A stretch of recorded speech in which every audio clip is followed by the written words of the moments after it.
My ungrateful son and his future in-laws decide to exclude my family from the wedding. So I threw them out of my house that they thought my son owned. My wife and I bought a 4-bedroom house in PA that my son lives in. Our son went to college in PA and wanted to stay in the area, so we bought the house as a second home. We live in NJ and commute into Manhattan for work. We figured that he would have a place to live and we could visit every so often and spend some quality time together. We pay the taxes, services, and maintenance on the house. Our son pays for his groceries and the house utilities. All was going well for a few years. Our son met a girl and they got serious. We eventually met her and she seemed nice enough. They announced their engagement and she moves into the house with our son. Now for the problem, we hold a little get-to-know-you barbecue at the house. My son and daughter are there, as are our son's fiancée and her parents, and sisters. We all seemed to be getting along well when family went into the house along with my son's future mother-in-law and sister-in-law. A few minutes later my wife and daughter come out and are really upset. They come over and tell me we're leaving and driving back to New Jersey. I tried to find out what happened but they were not speaking.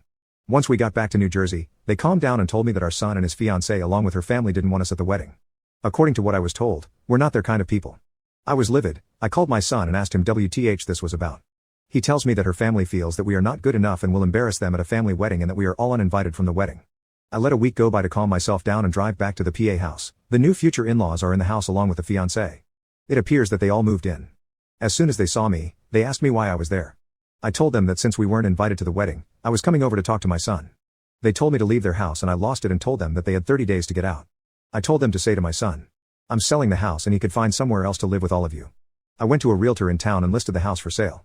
They called my son at work and told him what I said. Apparently, they thought that he owned the house. He called me and asked why I was selling his house and I said that I paid for it along with the taxes on it and it is mine. He was living there rent-free, but since he doesn't want us in his new life, he has to get out. I told him the same as I told his future in-laws, they have 30 days to get out, then I'll get a lawyer and get them evicted. Am I the odd for taking a hard stance on this? He is my son but the in-laws seem to take over and we no longer count.